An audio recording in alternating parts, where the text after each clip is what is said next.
اسم اعظم کے کمالات۔ بسم اللہ الرحمن الرحیم۔ السلام علیکم ورحمۃ اللہ وبرکاتہ۔ حضرت بریدہ رضی اللہ تعالی عنہ سے روایت ہے کہ نبی کریم صلی اللہ علیہ وآلہ وسلم نے ایک شخص کو یہ کہتے ہوئے سنا، اے اللہ، میں تجھ سے یہ گواہی دیتے ہوئے سوال کرتا ہوں کہ تو ہی اللہ ہے، تیرے سوا کوئی معبود نہیں، تو اکیلا ہے، بے نیاز ہے، نہ تو نے کسی کو جنا اور نہ ہی تو جنا گیا، اور تیرے برابر کوئی نہیں۔ رسول اللہ صلی اللہ علیہ وآلہ وسلم نے فرمایا کہ تو نے اللہ کے اس اسم اعظم کے وسیلے سے دعا کی ہے، جس کے ساتھ دعا کی جائے تو اللہ قبول فرماتا ہے اور سوال کیا جائے تو عطا کرتا ہے۔ اسم اعظم وہ بابرکت نام ہے جس کے ذریعے اللہ تعالیٰ سے دعا کی جائے تو وہ ضرور قبول ہوتی ہے۔ یہ نام نہ صرف دعا کی قبولیت کا ذریعہ بنتا ہے بلکہ انسانی زندگی میں بھی خوشگوار تبدیلیاں لاتا ہے۔ لفظ اللہ اس ذات عالی کا نام ہے جو پوری کائنات کی مالک ہے۔ اللہ کے 99 صفاتی ناموں کے علاوہ اسم اعظم بھی ہے جس کے بارے میں مختلف آراء ہیں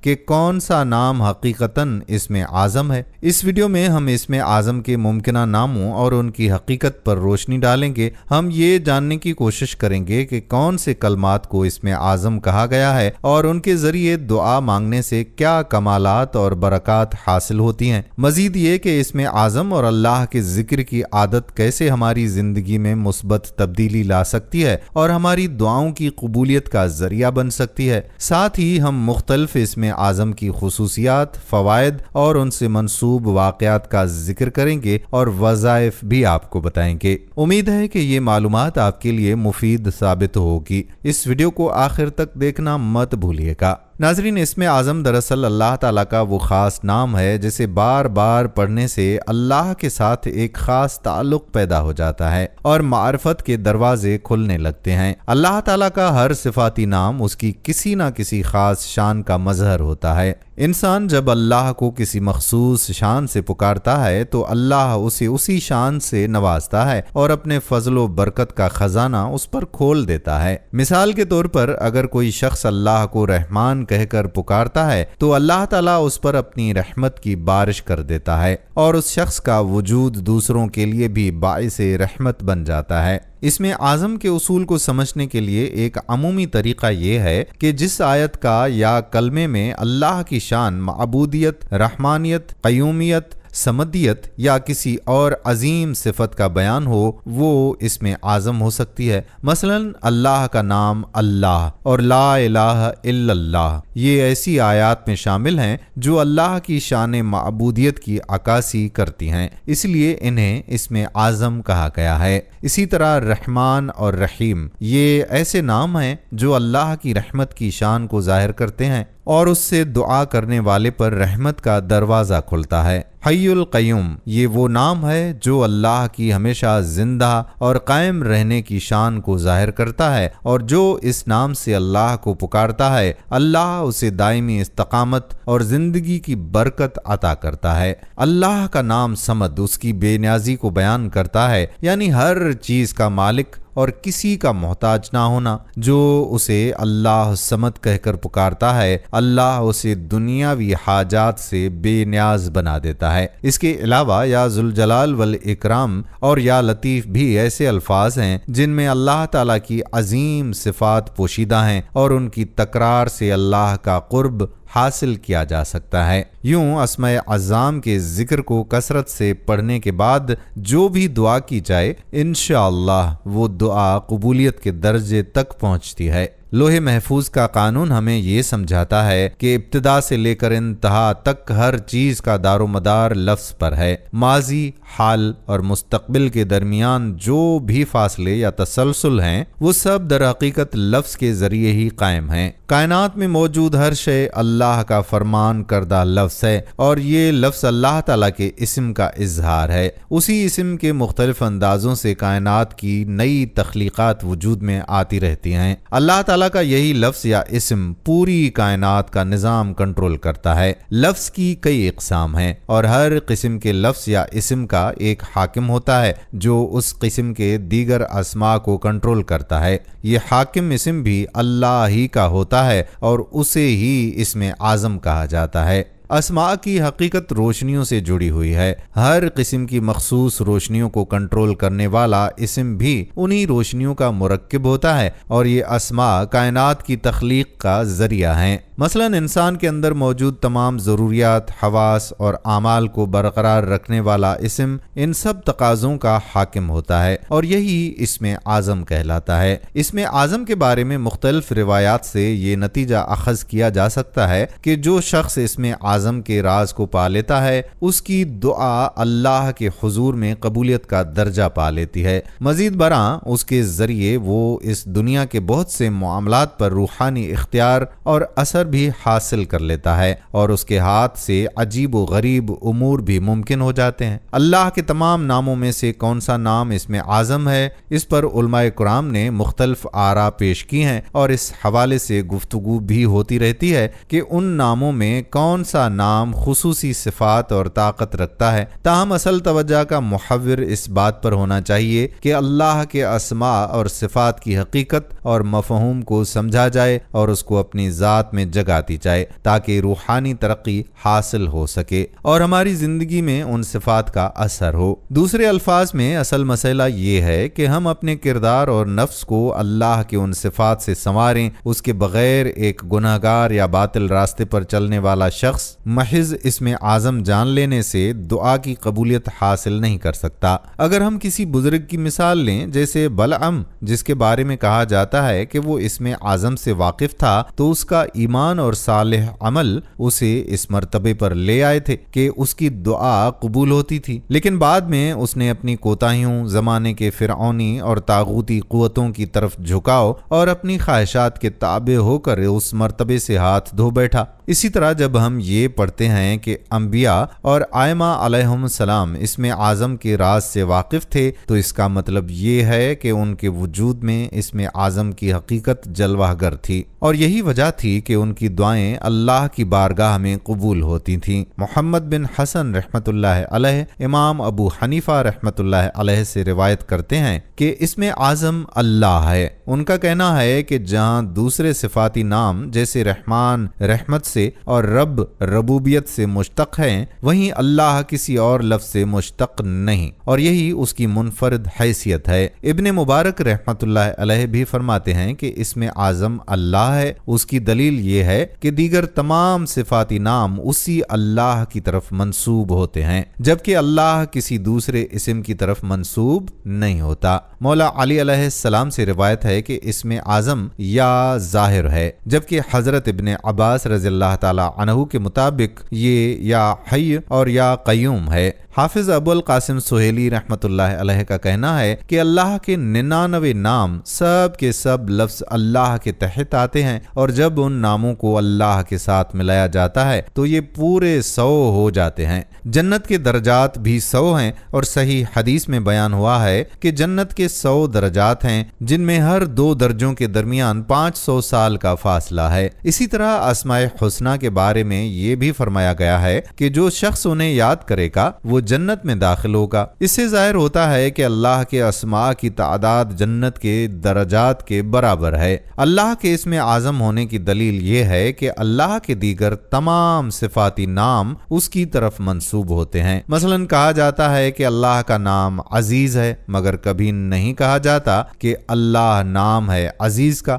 فہری اس بات کی وضاحت کرتے ہیں کہ اللہ تعالیٰ نے قرآن میں فرمایا وَلِلَّهِ الْأَسْمَاءُ الْحُسْنَى فَادْعُوهُ بِهَا، اللہ کے لیے بہترین نام ہے، لہٰذا ان کے ساتھ اسے پکارو۔ یہاں اللہ تعالیٰ نے تمام اسماء کو عمومی طور پر بیان کیا، مگر فرمایا کہہ دو کہ اللہ کو پکارو یا رحمان کو پکارو۔ یہاں اللہ نے سب سے پہلے اللہ کا ذکر کیا اور بندوں کو ہدایت دی کہ اسی نام کے ساتھ اسے پکاریں۔ یہ نام اللہ کے لیے خاص ہے اور کسی اور کے لیے قابل استعمال نہیں۔ کسی شیطان یا سرکش انسان نے بھی کبھی اس نام کا دعویٰ کرنے کی جرت نہیں کی، یہاں تک کہ فرعون جیسا طاقتور اور ظالم بھی، جس نے دعویٰ کیا کہ انا ربک الاعلی، میں تمہارا سب سے بڑا رب ہوں، وہ بھی انا اللہ کہنے کی ہمت نہیں کر سکا۔ اللہ تعالیٰ نے یہ نام اپنی بزرگی کے لیے محفوظ رکھا ہے اور کسی شریر کو اس کی جرت نہیں ہونے دی۔ یہی وہ بابرکت نام ہے جسے ہر مخلوق کی زبان پر جاری رکھا گیا اور ایمان کی بنیاد اسی نام سے وابستہ کی گئی۔ اسی نام کو ذکر اور دعا میں سب سے زیادہ استعمال کیا جاتا ہے اور یہی نام ایمان کے محور کے طور پر ہمیں سکھایا گیا ہے۔ اسی اللہ کے نام کو اللہ تعالیٰ نے فریاد کرنے والوں کی پناہ، مظلوموں کی امید اور خوفزدہ دلوں کا سہارا بنایا ہے۔ جب کوئی شخص کسی مصیبت میں گرفتار ہوتا ہے یا مشکلات میں گھرا ہوتا ہے تو وہ اسی مقدس نام کے ذریعے خدا کو پکارتا ہے، یہاں تک کہ ہر نوزائیدہ بچے کے لیے سب سے پہلا حکم یہ ہوتا ہے کہ اس کے کان میں یہی بابرکت نام اللہ یا لا الہ الا اللہ کہہ کر پکارا جائے، اور مرتے وقت بھی یہ نام آخری کلمے کے طور پر تسلی دیتا ہے۔ یہ نام ہماری روزمرہ کی بول چال اور معاملات کا حصہ بن گیا ہے، اور اللہ نے بندوں کو آزادی دی کہ وہ جس نام سے چاہیں اسے پکاریں۔ اگر کسی کو خدا کے ذاتی نام اللہ سے پکارنے کا من نہیں ہوتا تو وہ رحمت اور فضل کے ناموں سے بھی پکار سکتا ہے۔ شیخ واسطی رحمت اللہ علیہ کا قول ہے کہ جب کوئی شخص اللہ کو اس کے کسی صفاتی نام سے پکارتا ہے تو اس میں پکارنے والے کا ایک حصہ ہوتا ہے، مگر جب وہ اللہ کے نام سے پکارتا ہے تو اس میں کوئی ذاتی حصہ شامل نہیں ہوتا، کیونکہ وحدانیت میں کسی کو شریک نہیں۔ اہل علم فرماتے ہیں کہ اللہ کا نام تعلق کے لیے ہے، تخلیق کے لیے نہیں۔ الوحیت کا مفہوم اس کے تمام مخلوقات کو پیدا کرنے کی قدرت سے وابستہ ہے، جو کہ اعلیٰ درجے کی کمال صفت ہے۔ حضرت ابو سعید رحمت اللہ علیہ کا قول ہے کہ اللہ تعالیٰ نے سب سے پہلے اپنے بندوں کو ایک کلمے اللہ کی طرف بلایا، اور جو اس کو سمجھ لیتا ہے وہ دوسرے تمام کلمات کو بھی سمجھ لیتا ہے۔ بیشتر علماء اس بات پر متفق ہیں کہ اللہ تعالیٰ کا اسم اعظم اللہ اور الہ ہے۔ الہ کو اللہ کی اصل سمجھا جاتا ہے۔ حضرت امام ابو حنیفہ رحمت اللہ علیہ کے شاگرد حشام نے روایت کیا ہے کہ امام صاحب نے فرمایا کہ اسم اعظم اللہ اور الہ ہیں۔ صوفیہ کرام اور مشائخ کا بھی یہی ماننا ہے کہ ذکر کے لیے اللہ کا نام سب سے افضل ہے، کیونکہ اس سے بڑھ کر کوئی اور ذکر نہیں۔ امام ابو جعفر طحاوی فرماتے ہیں کہ اسم اعظم اللہ ہے۔ بعض علماء نے کہا ہے کہ اسم اعظم احد الصمد ہے، کچھ نے ذوالجلال والاکرام کہا ہے، اور کچھ کے نزدیک ربنا اسم اعظم ہے۔ حضرت لیث رحمت اللہ علیہ سے ایک واقعہ منقول ہے جس میں زید بن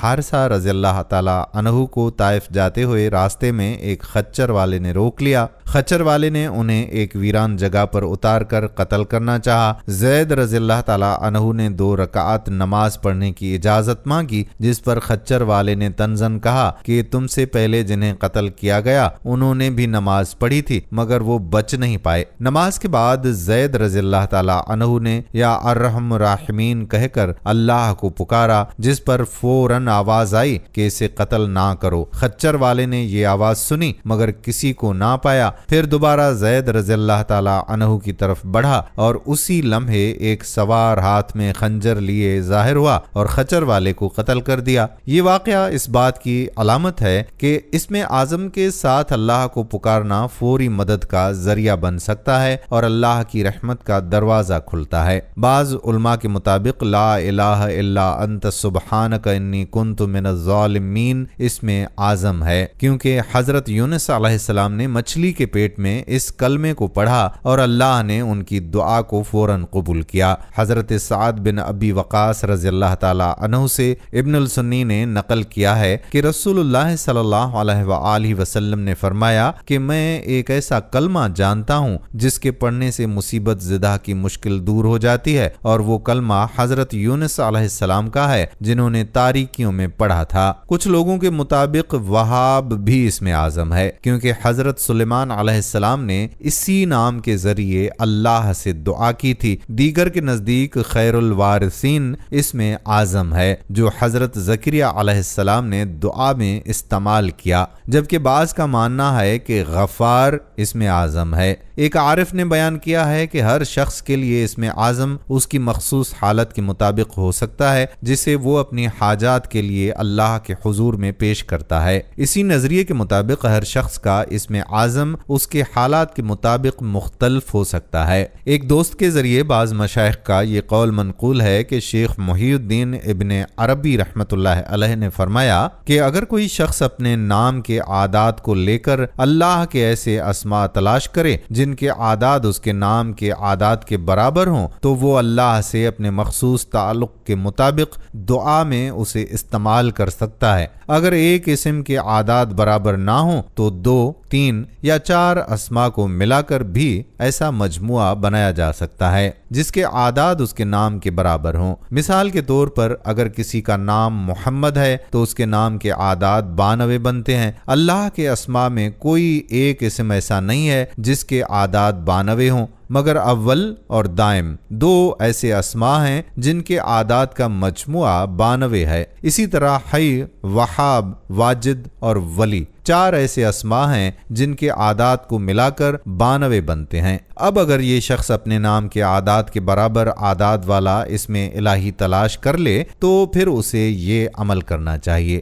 نمبر 1، اپنے نام کے اعداد کی تعداد کے مطابق یعنی 92 بار سورہ فاتحہ پڑھے۔ نمبر 2، پھر 92 بار سورہ علم نشرح کی تلاوت کرے۔ نمبر 3، اس کے بعد اللہ کے منتخب اسماء چاہے ایک ہوں یا زیادہ 92 بار پڑھے۔ نمبر 4، اس عمل پر مداوت یعنی باقاعدگی کرے اور آخر میں ان اسماء الہیہ کے وسیلے سے دعا مانگے۔ مثال کے طور پر اگر نام محمد ہے تو 92 بار سورہ فاتحہ، 92 بار سورہ علم نشرح اور 92 بار حی، وہاب، واجد اور ولی پڑھے، پھر اس طریقے سے دعا کرے۔ بعض علماء کا یہ خیال ہے کہ قریب، سمیع الدعا اور سمیع العلیم بھی اسم اعظم ہیں۔ جس شخص کو اللہ تعالیٰ توفیق دے اگر وہ ان سب اسماء الہیہ کو جمع کر کے دعا مانگے تو وہ اللہ کے مخفی اسرار تک پہنچ سکتا ہے اور اللہ کے خصوصی فضل و کرم کا مستحق بن سکتا ہے۔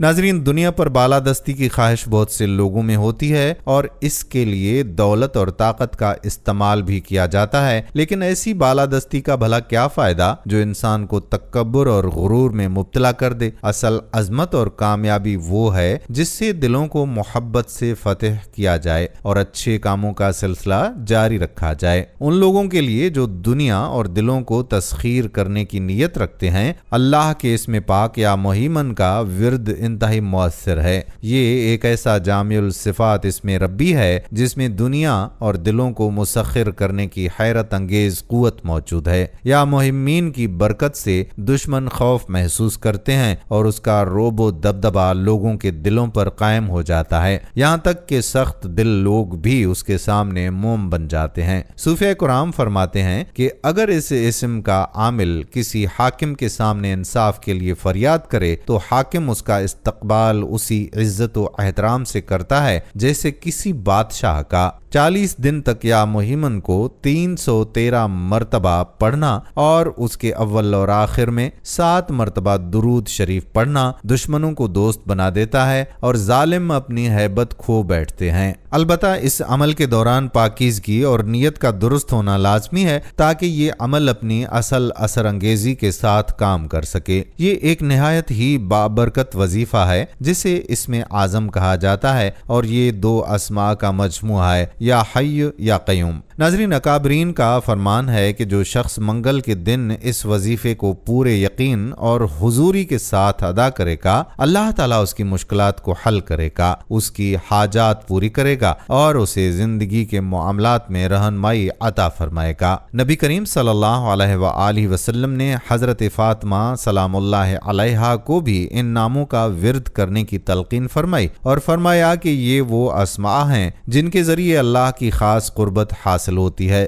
اس وظیفے کے بے شمار فوائد ہیں اور منگل کے دن اسے پڑھنا خاص اہمیت رکھتا ہے۔ وظیفے کا طریقہ: منگل کے دن کسی بھی وقت ایک پرسکون جگہ پر بیٹھیں، ابتدا میں 3 مرتبہ درود شریف پڑھیں، پھر یا حی یا قیوم کو 1000 مرتبہ پڑھیں، اختتام پر دوبارہ 3 مرتبہ درود شریف پڑھیں۔ اگر ممکن ہو تو 1 گلاس پانی ساتھ رکھیں اور وظیفے کے اختتام پر اس پر پھونک مار کر اسے پی لیں۔ یا حی یا قیوم کی برکت سے یہ وظیفہ نہ صرف ہر قسم کی مشکلات کے حل اور حاجات کی تکمیل کا ذریعہ بنتا ہے بلکہ بیماریوں کے لیے کامل شفا کا سبب بھی بنتا ہے۔ اللہ تعالیٰ کی جانب سے کامل شفا نصیب ہوتی ہے جو جسمانی اور روحانی دونوں طرح کی صحت میں معاون ثابت ہوتی ہے۔ اس وظیفے کو اور بھی زیادہ مؤثر بنانے کے لیے بہتر ہے کہ اس سے فائدہ گھر کے تمام افراد اٹھائیں۔ اگر گھر کے سب لوگ اس کو 1000 مرتبہ پڑھ کر پانی پر دم کریں اور پھر وہ پانی سب پی لیں تو انشاءاللہ سب کو زیادہ فائدہ حاصل ہوگا۔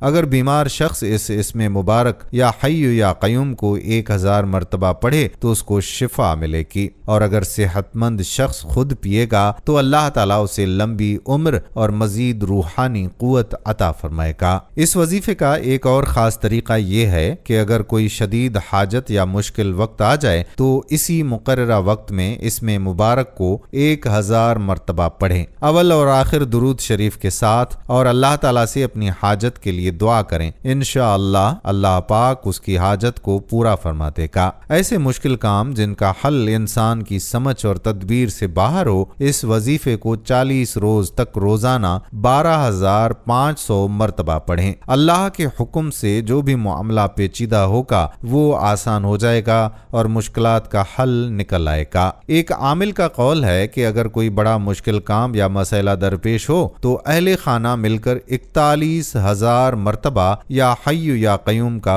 ورد کر کے 3 دن تک مسلسل اللہ کے حضور دعا کریں۔ انشاءاللہ اس مشکل میں بہتری آئے گی اور مہم سر ہو جائے گی۔ جو شخص اس وظیفے کو اکثر پڑھتا ہے اللہ اس کی مشکلات کو آسان کر دیتا ہے اور اسے اپنے معاملات میں کامیابی عطا فرماتا ہے۔ اگر کوئی شخص شدید بیماری میں مبتلا ہو جس میں جان کا خطرہ ہو تو مریض کو چاہیے کہ وہ باوضو رہ کر مسلسل یا حی یا قیوم کا ذکر بکثرت کرے۔ اگر مریض خود پڑھنے کے قابل نہ ہو تو کوئی دوسرا شخص 1100 مرتبہ یہ اسم مبارک پڑھ کر پانی پر دم کر کے مریض کو پلا دے۔ انشاءاللہ اس اسم پاک کی برکت سے مریض میں زندگی کی نئی لہر دوڑ جائے گی اور اللہ تعالیٰ اسے شفائے کاملہ عطا فرمائے گا۔ ایک اور روایت کے مطابق اگر کوئی بیمار روزانہ یا حی یا قیوم کا ورد کرے تو اس کا مرض ختم ہو جاتا ہے اور اسے کامل شفا نصیب ہوتی ہے۔ اگر مریض خود یا کوئی اور 70 مرتبہ یا حی یا قیوم پڑھ کر اس پر دم کرے تو اللہ تعالیٰ کے فضل سے بیماری رفع ہو جاتی ہے اور مریض کو جلد صحت یابی ملتی ہے۔ اس وظیفے کے مسلسل ورد سے دل کو تقویت اور صحت قائم رہتی ہے۔ چونکہ یا حی یا قیوم اسم اعظم ہے اس لیے اسے باوضو رہ کر کثرت سے پڑھنا جسمانی اور روحانی بیماریوں کے لیے انتہائی فائدہ مند ہے۔ اگر کوئی شخص کسی پریشانی یا غم میں مبتلا ہو اور چاہتا ہو کہ اس کی پریشانی دور ہو جائے تو اسے چاہیے کہ باوضو حالت میں بکثرت یا حی یا قیوم کا ذکر کرے اور اللہ تعالیٰ سے عاجزی کے ساتھ دعا کرے۔ انشاءاللہ اس کی ہر قسم کی پریشانی اور غم دور ہو جائیں گے۔ امام ترمذی رحمۃ اللہ علیہ نے حضرت ابو ہریرہ رضی اللہ تعالیٰ عنہ سے روایت کیا ہے کہ جب نبی اکرم صلی اللہ علیہ وآلہ وسلم کو کوئی غم پہنچتا تو آپ صلی اللہ علیہ وآلہ وسلم آسمان کی طرف نگاہ اٹھاتے ہوئے سبحان اللہ العظیم کہتے اور دعا میں شدت محسوس کرتے تو یا حی یا قیوم کا ورد فرماتے۔ اگر کوئی شخص مسلسل دل کی بے چینی یا اضطراب میں مبتلا ہو جسے اس کا دل کسی کام میں نہ لگتا ہو تو اس کے لیے یہ خاص وظیفہ کیا گیا ہے۔ وظیفے کا طریقہ یہ ہے: بعد نماز عشاء سونے سے پہلے باوضو حالت میں 41 مرتبہ کلمہ طیبہ پڑھیں، سورہ رحمان 3 مرتبہ پڑھیں، اول اور آخر 21 مرتبہ درود شریف پڑھیں۔ وظیفے کے بعد اللہ تعالیٰ سے دعا کریں اور دائیں کروٹ لیٹ کر سو جائیں۔ صبح بعد از نماز فجر 41 مرتبہ کلمہ طیبہ اور 3 مرتبہ سورہ رحمان پڑھیں، اول اور آخر 21 مرتبہ درود شریف پڑھیں۔ اللہ کے حضور عاجزی سے دل کے سکون، پریشانی سے نجات اور قلبی اضطراب کے خاتمے کے لیے دعا کریں۔ یہ عمل 11 دن تک کریں اور حسب توفیق صدقہ و خیرات بھی کریں۔ انشاءاللہ ہر قسم کی پریشانی، دل کی بے چینی اور اضطراب ختم ہو جائیں گے اور دل کو سکون اور طمانینت حاصل ہوگی۔ اگر کوئی شخص اللہ کے اسم کو ہر نماز کے بعد 1000 مرتبہ پڑھنا شروع کر دے تو اس کا دل دنیاوی محبت سے دور ہو جائے گا اور اللہ کے ذکر کی طرف مائل ہو جائے گا۔ اس کے دل میں عبادات کی رغبت بڑھ جائے گی اور اللہ کے عشق کی طرف قدم بڑھائے گا۔ اس ذکر سے اس کا ایمان مضبوط ہوتا ہے اور اس کی زندگی کا محور اللہ کی رضا بن جاتی ہے، جس سے دنیاوی خواہشات اس کے دل سے کم ہونے لگتی ہیں۔ جو خلوص دل سے اللہ کے نام کا ورد کرتا ہے، اللہ اس پر اپنی خاص مہربانی فرماتا ہے۔ اگر کسی شخص کی خواہش ہو کہ وہ لوگوں کی نظروں میں معزز و محترم ہو اور جہاں بھی جائے لوگ اس کی عزت و احترام کریں اور اسے قبولیت حاصل ہو، تو اسے چاہیے کہ ہر نماز کے بعد خاص طور پر جمعرات کے دن 300 مرتبہ کلمہ طیبہ پڑھیں، پہلے اور آخر میں درود شریف پڑھیں اور نماز فجر کے بعد خاص نقش مبارک کو دیکھیں۔ انشاءاللہ اللہ تعالیٰ کے فضل سے اس کی یہ مراد پوری ہوگی اور جہاں بھی جائے گا لوگوں کے دلوں میں اس کے لیے عزت اور احترام پیدا ہوگا اور لوگ اس کے ساتھ حسن اخلاق سے پیش آئیں گے۔ اگر کسی شخص کا دل کمزور ہو اور معمولی سی بات پر بھی گھبرا جاتا ہو تو اسے چاہیے کہ روزانہ باوضو حالت میں 1000 مرتبہ اللہ کا ذکر کرے۔ انشاءاللہ اس میں اعظم کی برکت سے اس کا دل مضبوط ہوگا، دل کی کمزوری دور ہوگی اور اللہ تعالیٰ اسے ہمت اور قوت عطا فرمائے گا۔ اور جو شخص یہ چاہتا ہو کہ اس کا دل اللہ کی عبادت میں ذوق و شوق کے ساتھ مشغول رہے اور اللہ تعالیٰ کی اطاعت میں چستی اور آمادگی محسوس کرے، تو اسے چاہیے کہ وہ نماز فجر کے بعد قبلہ رخ ہو کر اسی جگہ بیٹھا رہے اور طلوع آفتاب تک یا حی یا قیوم کا ورد کثرت سے کرے۔ یہ عمل روزانہ کیا جائے تو انشاءاللہ عبادت میں مستعدی حلاوت اور سکون محسوس ہوگا اور دل میں تر و تازگی اور چستی کا احساس برقرار رہے گا۔ جو شخص یہ چاہے کہ وہ لوگوں کی نظروں میں معزز و محترم ہو اور ہر جگہ اس کے ساتھ حسن سلوک سے پیش آئیں، تو حضرت شیخ بونی رحمت اللہ علیہ کے مطابق اسے چاہیے کہ صبح صادق کے وقت بکثرت یا حی یا قیوم کا ورد کرے اور اس پر مداوت یعنی باقاعدگی رکھے۔ انشاءاللہ اس اسم مبارک کی برکت سے مخلوق کے دل اس کے لیے مسخر ہو جائیں گے اور لوگ اس کی عزت اور محبت کریں گے۔ یا حی یا قیوم کا مسلسل ورد کرنے والے کو اللہ تعالی جانی اور مالی نقصانات سے محفوظ رکھتا ہے۔ وہ شخص کسی بھی قسم کی آفت یا مصیبت سے بچا رہتا ہے اور بڑے بڑے خطرات میں بھی امن و سلامتی کے ساتھ رہتا ہے۔ اللہ کی رحمت سے اسے ہر مقام پر خوشیاں اور کامیابیاں نصیب ہوتی ہیں۔ اگر کوئی شخص روزانہ 300 مرتبہ یا حی یا قیوم پڑھنے کو اپنا معمول بنا لے تو اللہ تعالیٰ اس کے دل کو ہمیشہ خوش اور مسرور رکھتا ہے اور اس کی عمر میں درازی، خیر اور برکت عطا فرماتا ہے۔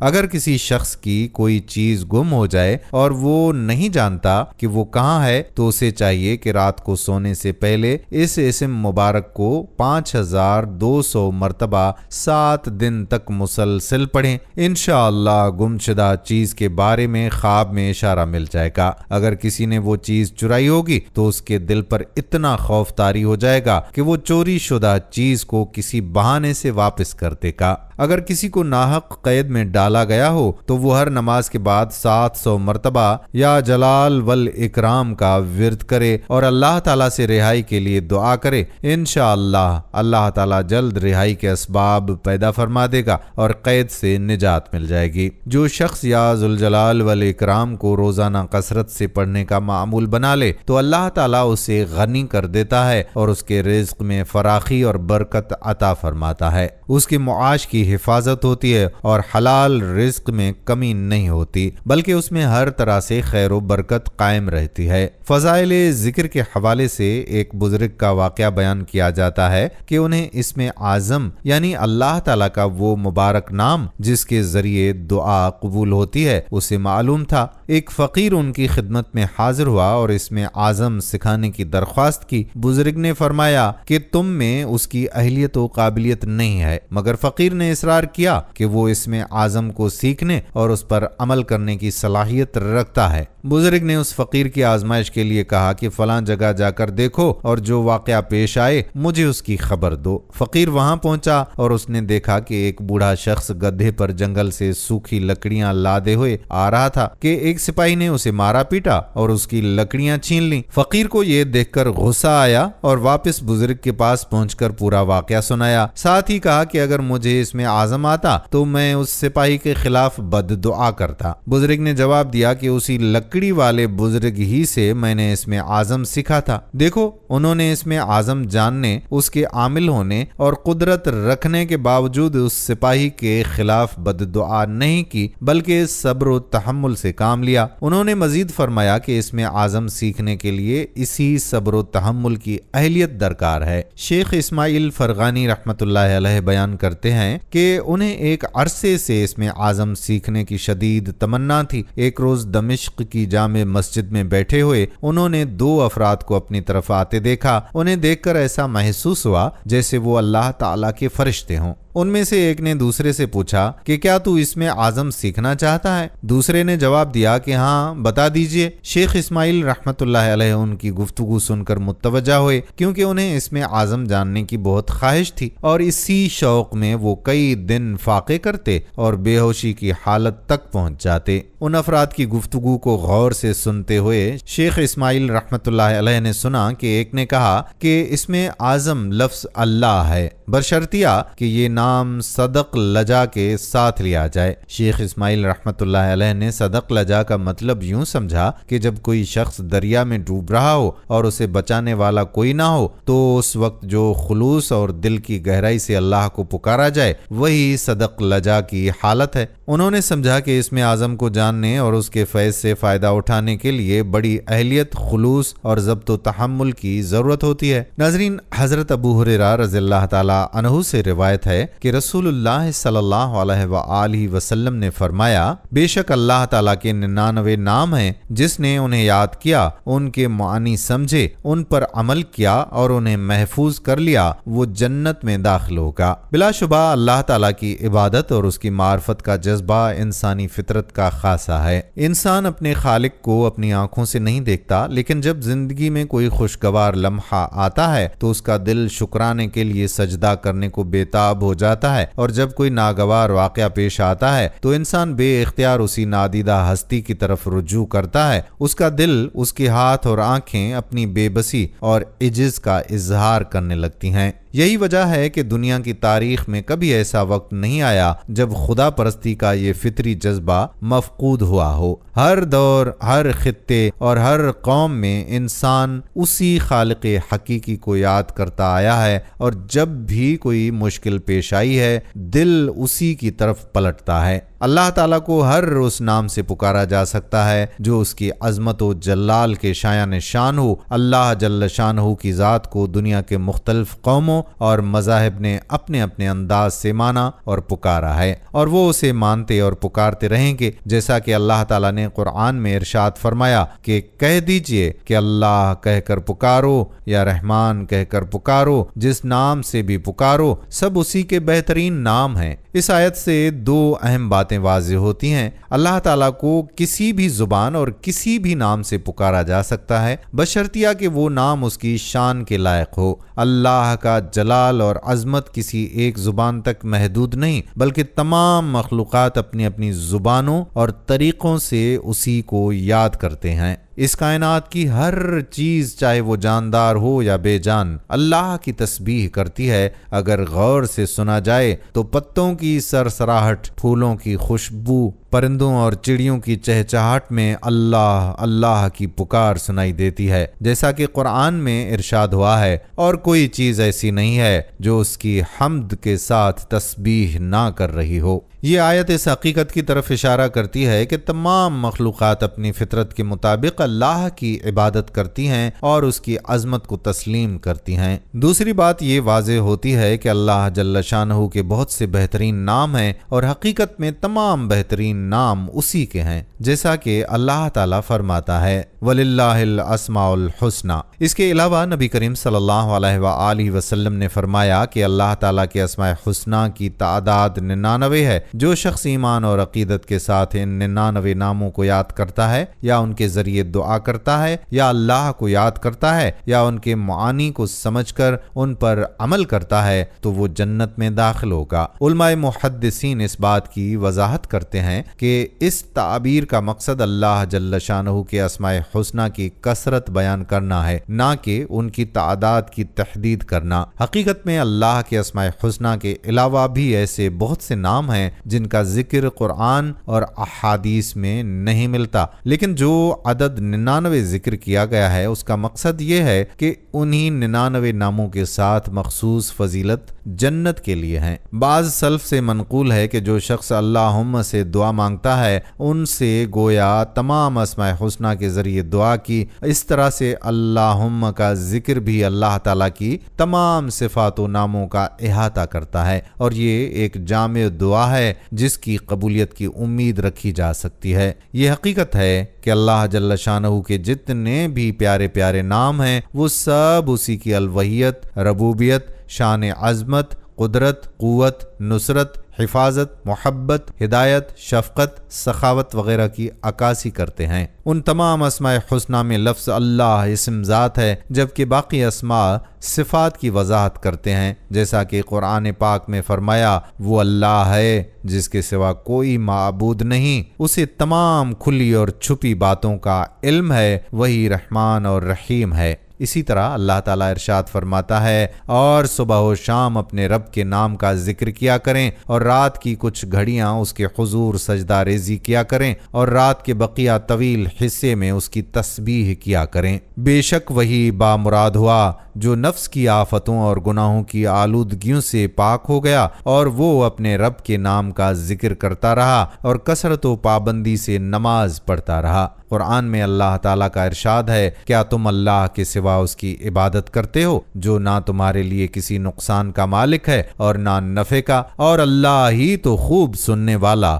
اور خوب جاننے والا ہے۔ آپ کے رب کا نام بڑی برکت والا ہے جو صاحب عظمت و جلال اور صاحب انعام و اکرام ہے، سو اپنے رب عظیم کے نام کی تسبیح کیا کریں۔ اللہ ہی کی تسبیح کرتے ہیں جو بھی آسمانوں اور زمین میں ہیں، اور وہی بڑی عظمت والا، بڑی حکمت والا ہے۔ اسی کے لیے آسمانوں اور زمین کی بادشاہت ہے، وہی جلاتا اور مارتا ہے، اور وہ ہر چیز پر بڑا قادر ہے، وہی سب سے اول اور سب سے آخر ہے، اور اپنی قدرت کے اعتبار سے ظاہر اور اپنی ذات کے اعتبار سے پوشیدہ ہے، اور وہ ہر چیز کو خوب جاننے والا ہے۔ ارشاد ربانی ہے، اپنے رب کے نام کی تسبیح کریں جو سب سے بلند ہے، جس نے کائنات کی ہر چیز کو پیدا کیا، پھر اسے درست توازن دیا، اور جس نے ہر چیز کے لیے قانون مقرر کیا، پھر اسے اپنے نظام کے مطابق چلنے کا راستہ بتایا۔ ناظرین، یہ آیات ہمیں اللہ تعالیٰ کی عظمت، قدرت اور صفات کی عکاسی کرتی ہیں اور ہمیں اپنے رب کی عبادت اور اس کے نام کی تسبیح کرنے کی ترغیب دیتی ہیں۔ یہاں اسماء حسنہ میں لفظ اللہ کو اسم ذات قرار دیا ہے، جبکہ دوسرے اسماء حسنہ کو ان کی صفات کے طور پر بیان کیا گیا ہے۔ اس کی عظمت کا ہر نام گواہ ہے کہ اللہ کی ذات اپنی تمام صفات میں بلند و بالا ہے۔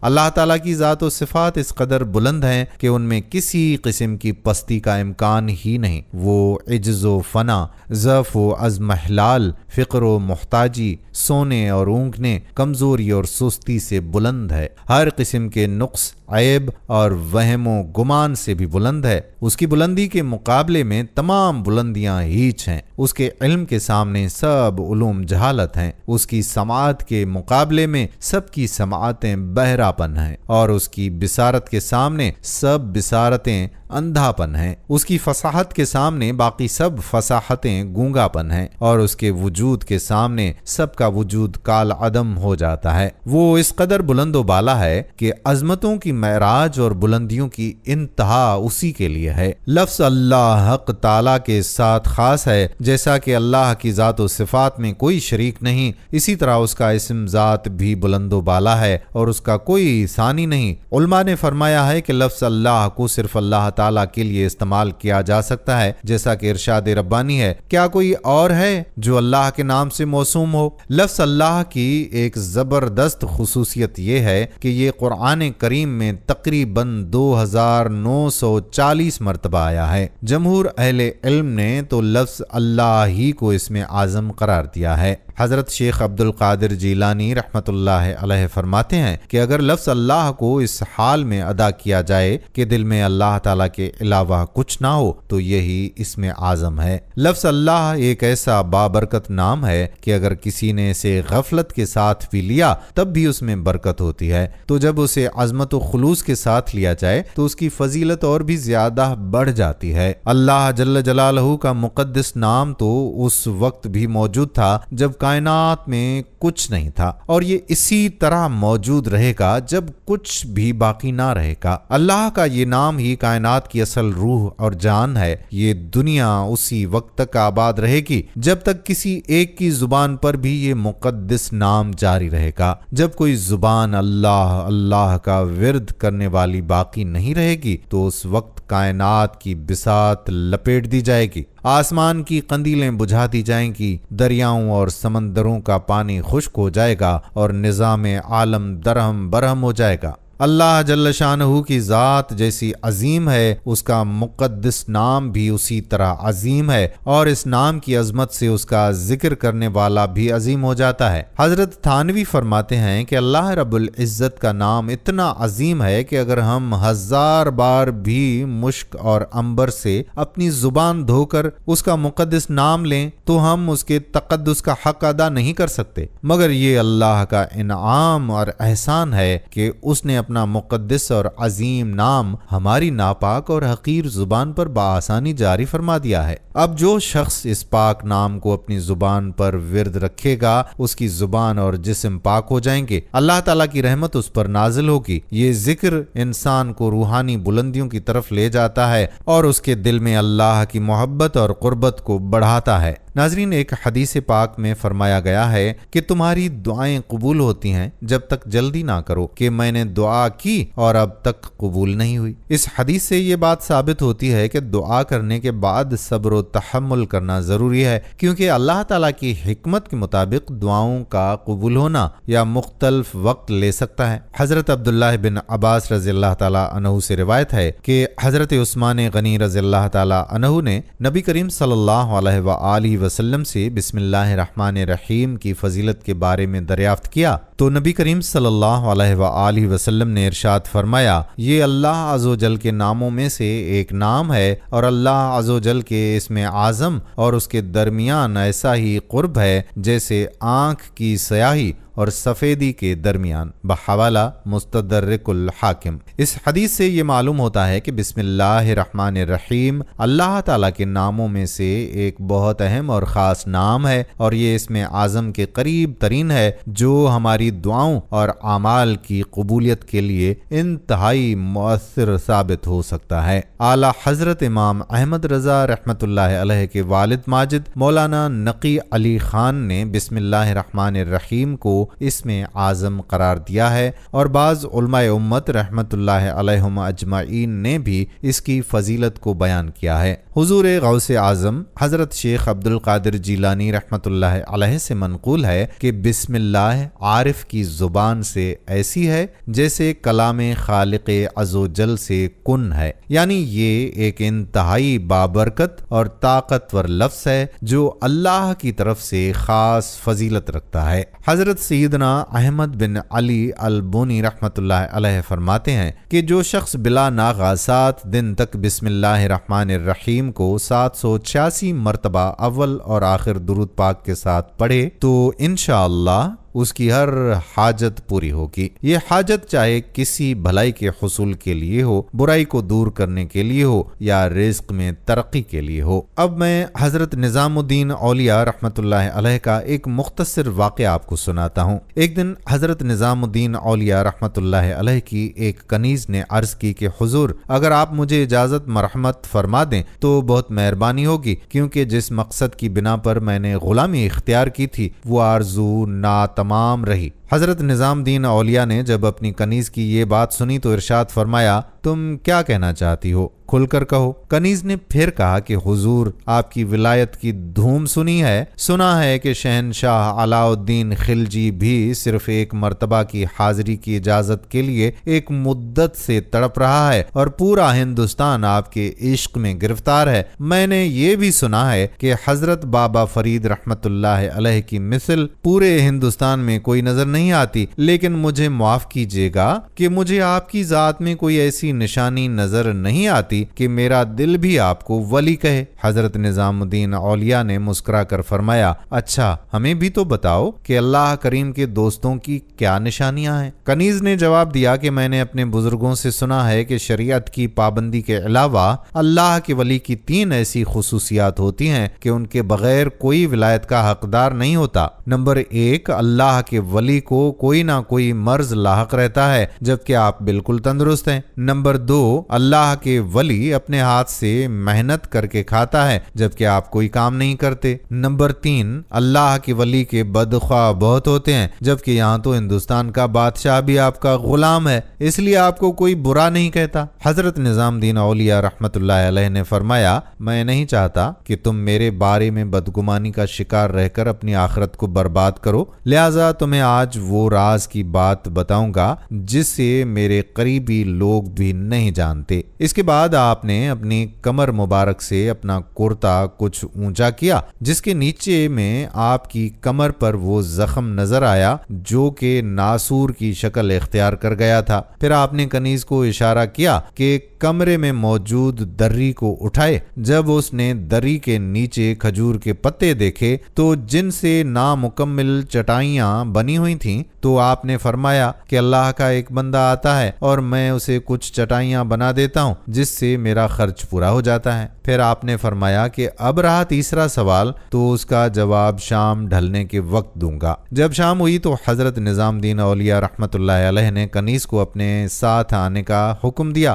ابھی آپ آستانے سے کچھ ہی دور پہنچے تھے کہ چند من چلے نوجوانوں نے آپ کے ساتھ ایک خوبرو عورت کو دیکھ کر فقرہ کسا کہ دیکھو دیکھو، جنہیں زمانہ اللہ کا ولی سمجھتا ہے اندھیرے میں کہاں جا رہے ہیں۔ حضرت نظام الدین اولیاء رحمت اللہ علیہ نے فوراً کنیز کو دوسرے راستے سے آستانے واپس لے گئے۔ ناظرین، اگر ہم اس ساری گفتگو کا خلاصہ بیان کریں تو یہ کہا جا سکتا ہے کہ اللہ کے ہر نام میں شفا موجود ہے۔ ہر نام کی اپنی اپنی برکت اور فضیلت ہے۔ جب انسان کسی اسم کو اپنے مسئلے کے مطابق اختیار کرتا ہے یا کسی سے کوئی وظیفہ پوچھ کر اسے صدقے دل سے ادا کرتا ہے تو اگر اسے فائدہ حاصل ہوتا ہے تو وہی عمل یا ذکر اس کے لیے اسم اعظم بن جاتا ہے۔ مثال کے طور پر حضرت یونس علیہ السلام کے لیے آیت کریمہ اور حضرت موسیٰ علیہ السلام کے لیے دعا جو انہوں نے اللہ کی مدد کے لیے کی تھی، ہر کلمہ اسم اعظم ہی ہے جو دعا کی قبولیت کا سبب بنتا ہے اور اللہ کی رضا حاصل کرنے کے لیے انسان کو اس کی قربت دلاتا ہے۔ اللہ تعالیٰ سے دعا ہے کہ وہ ہمیں اپنے نیک بندوں میں شامل فرمائے، آمین۔ تو دوستو، یہ تھی ہماری آج کی ویڈیو۔ امید ہے کہ آپ کو ہماری آج کی ویڈیو پسند آئی ہوگی۔ اگر آپ کو یہ ویڈیو پسند آئی ہے تو براہ کرم اسے لائک کریں، اپنے پیاروں اور دوستوں کے ساتھ شیئر کریں۔ آپ کمنٹس میں ہمیں بتائیں کہ آپ اور کن موضوعات پر ہماری ویڈیوز دیکھنا چاہتے ہیں۔ اس کے ساتھ ساتھ آپ کمنٹس میں ہم سے سوالات بھی پوچھ سکتے ہیں، لیکن یہ سب کرنے سے پہلے ہمارے چینل کو سبسکرائب کر لیں اور بیل کے بٹن کو بھی دبا دیں تاکہ ہماری آنے والی مزید معلوماتی ویڈیوز کا نوٹیفیکیشن آپ کو اسی وقت ہی ملے اور آپ علم کے اس خزانے سے ہمیشہ مستفید ہو سکیں۔ اب ملاقات ہوگی آنے والی ویڈیو میں، تب تک کے لیے اپنے میزبان قادر بخش کلہوڑو کو اجازت دیجیے۔ اللہ پاک آپ کا حامی و ناصر ہو۔ فی امان اللہ۔